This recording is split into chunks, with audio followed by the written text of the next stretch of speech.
Oui, Gabonaise, Gabonais. Bonjour, bonsoir. Malendi. Ouais, je vais aujourd'hui répondre aux gens qui me disent oui, Malendi, tu es contre le CTI, tu n'aimes pas Oligui, nanani, nanana. Tu n'es pas pour le bonheur des Gabonais. Hein, tu devras arrêter ce que tu fais, truc. Non, non, non. Et rien à voir avec tout ça. Ce que je ne supporte pas, à la base, c'est l'injustice. L'injustice. Les inégalités, le mensonge et les forfaitures en tout genre. On est tous des êtres humains. Pourquoi des êtres humains qui ne sont pas obligés de faire ce genre de pratique pour pouvoir vivre, pour pouvoir s'en sortir dans la vie? Pourquoi? Moi, Malindi, moi, je suis tranquille. Si j'ai à manger, je mange. S'il n'y a pas à manger, je reste tranquille. Je ne vois pas pourquoi je vais même me casser la tête, hein, pour aller faire, pour être dans des choses illicites, des choses illégales. Et tu sais très bien que quand tu fais ces choses-là, tu mets non seulement ta vie en péril, tes valeurs, tes mœurs, mais tu mets aussi les autres, tu mets autrui en péril. Quand tu vas braquer quelqu'un, tu mets la vie de la personne en danger. C'est quoi ces valeurs? Moi, c'est ça mon problème. Je ne comprends pas.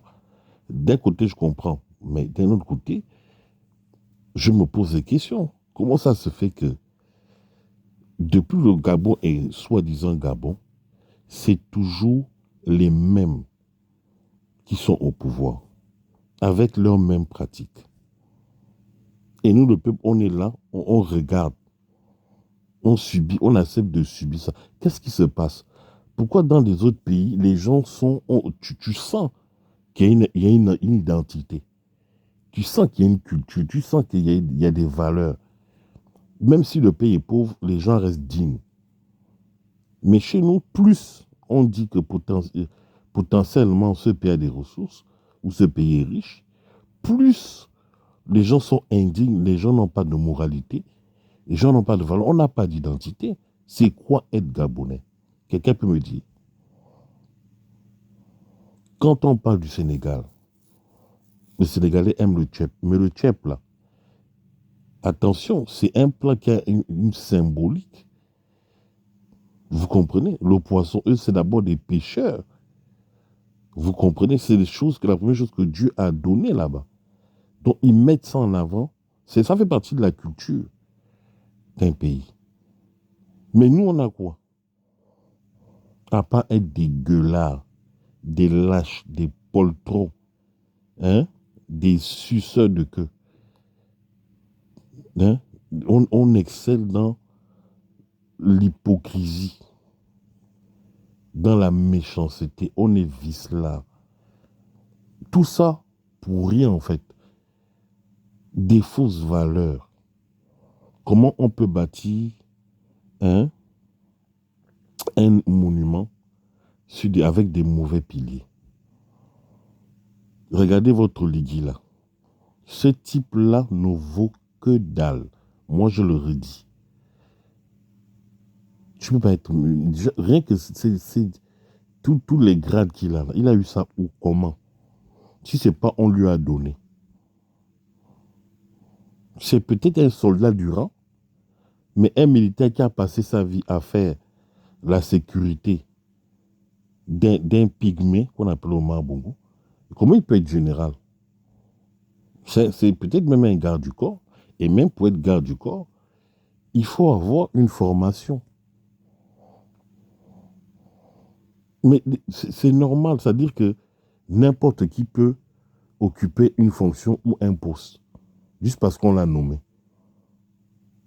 Hein? Le gars n'a pas de compétences, mais il est là. Et on dit, on ment aux gens, on raconte aux gens, on prétend qu'on va construire le pays. Comment on peut construire un monument sur des fondations pareilles? C'est pour ça que le pays, là, est bancal. Mais il n'est pas bancal parce que, bon, il est bancal parce qu'il va chuter. Et je vous dis, faut faire très attention. Il y a des civilisations anciennes qui ont dû disparaître avec le temps parce que ces civilisations n'avaient pas la capacité de s'adapter. Les civilisations mayas et incas, ils ont disparu à cause de ça. C'était des civilisations, ils avaient l'or, ils avaient beaucoup de ressources naturelles, mais ils n'ont pas su exploiter. Et il y a commencé à avoir des guerres intestines et ça a explosé, ou on va dire ça a implosé de l'intérieur. Et voilà, les gens ont fini par disparaître. C'est ce qui va arriver au Gabon parce qu'on ne prend pas réellement conscience, non seulement de la situation, des choses, parce que le monde, il bouge, il évolue.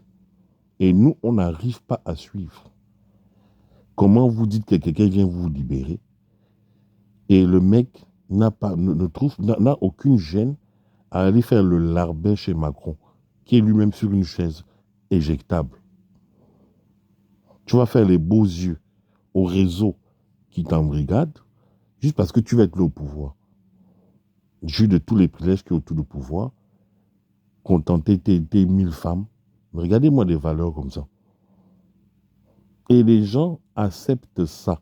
Vous acceptez ça encore en 2024.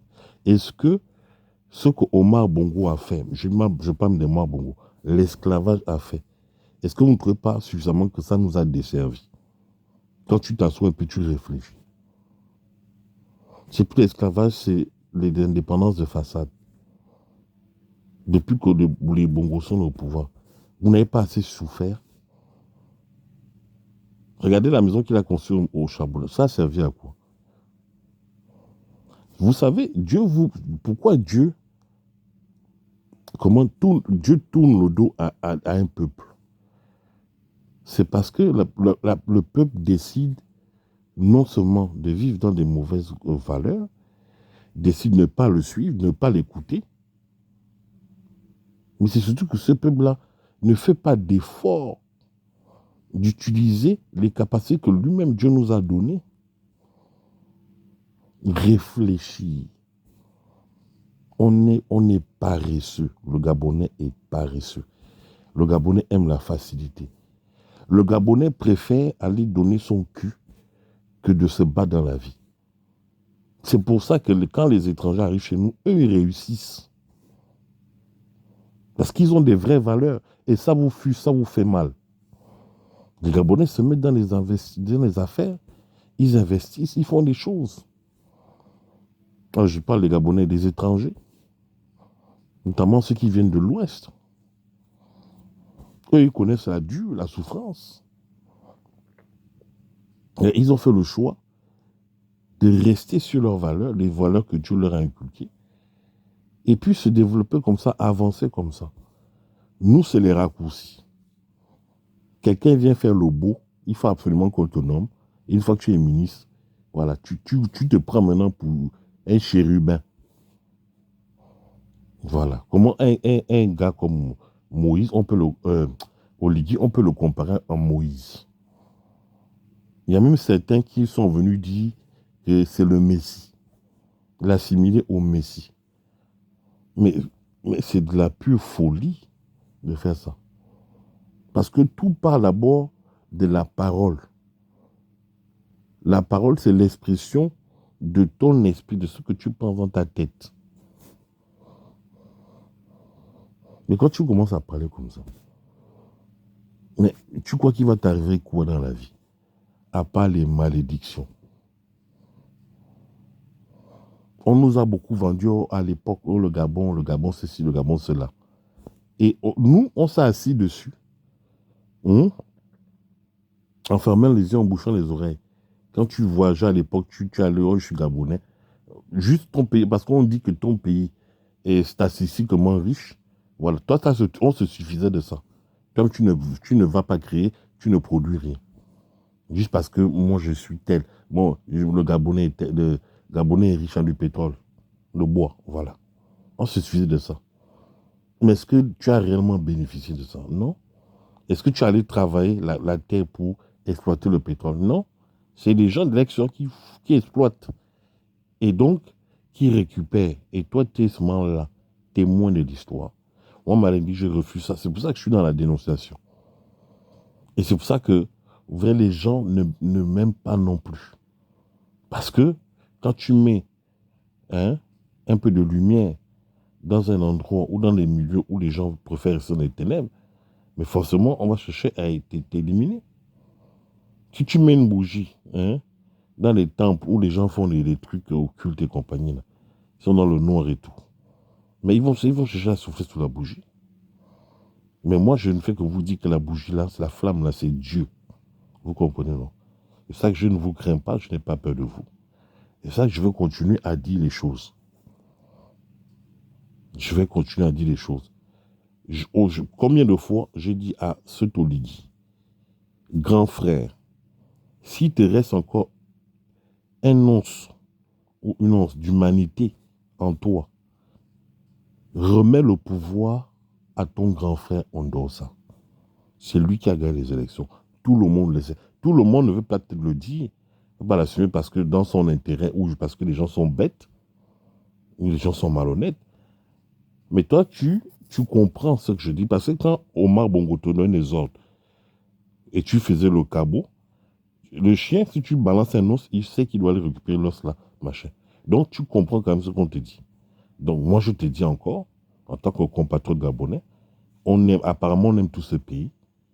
Au lieu de faire tes faux semblants parce que tu mènes une campagne, parce que tu veux que les gens votent pour toi, de toute façon, vous allez tricher les élections. Et ce qu'on vous demande de faire, Ali Bongo savait à chaque fois qu'il allait repasser, comme son père. Mais il battait quand même des campagnes. C'est pour monter à l'opinion internationale que oui, voilà, nous sommes des démocrates, on fait de la politique, machin. Mais dans le fond, on savait que les élections étaient truquées d'avance. Il n'y a jamais eu de guerre au Gabon. Jusqu'au bout, on essaye de ne pas en arriver là parce que il y a quand même des Gabonais qui ont des réflexes. Comme moi, Malendi. La guerre, c'est pas bon. On a vu au Rwanda, on a vu dans les autres pays. C'est pas bon. In fine, c'est pas bon. Mais quand on vient te parler, pourquoi tu joues au dur? Toi, tu crois que, Oligui, j'attends que je parle. Toi, tu crois que tu es plus fort que qui? Toi, tu crois que tu es plus beau que qui? Tu n'es rien, mon gars. Tu n'es rien. C'est le Gabon qui vous permet de faire ce que vous faites là. Et le système des Français mafieux qui sont venus instaurer ça chez nous. Mais tu n'es rien. Et l'itinéraire que tu as appris là nous emmène tout droit dans les ravins. Tout ce que toi tu soutiens nous emmène droit dans le ravin. Tu ne mérites pas d'être là. Tu ne mérites pas. Au même titre que tu n'es pas un général de brigade. Tu étais un garde du corps où tu fais la sécurité. Pour moi, on t'a donné les grades, c'est tout. Et les galons. Ça, c'est une vérité. Donc, moi, je ne te laisse même pas le bénéfice du doute. Parce que je pense qu'avec Omar, 42 ans, c'est largement suffisant. Au Djoukou, on en a eu encore les certitudes. Donc toi, je ne peux pas, à moins que je sois vraiment malade quelque part, ou que j'ai des déficiences, tu vois, non? Mais je ne peux pas croire que toi, tu peux faire quoi que ce soit. Tu seras pire qu'au Djoukou. Toi, là, Oligui, tu es pire qu'au Djoukou. Au Djoukou était pire qu'Omar. Ça dit que c'est la chute. Et le professeur Ondosa l'a bien dit que la médiocrité a tendance à se régénérer. Moi, dès qu'on m'a dit coup d'État au Gabon, j'ai dit, voilà, c'est eux là. Et aujourd'hui, on en a les résultats, la preuve, les confirmations. Donc ça, je voulais apporter un élément de réponse à tous ces maboules et ces mendiants et ces inconscients, ces connards qui viennent, oui, Malendi, pourquoi tu parles? Je vais toujours parler. Et moi, quand je parle, je dis les vérités. Apportez-moi des arguments contradictoires et on va avancer. Bande d'assoiffés, bande de mange-merde que vous êtes. Malendi.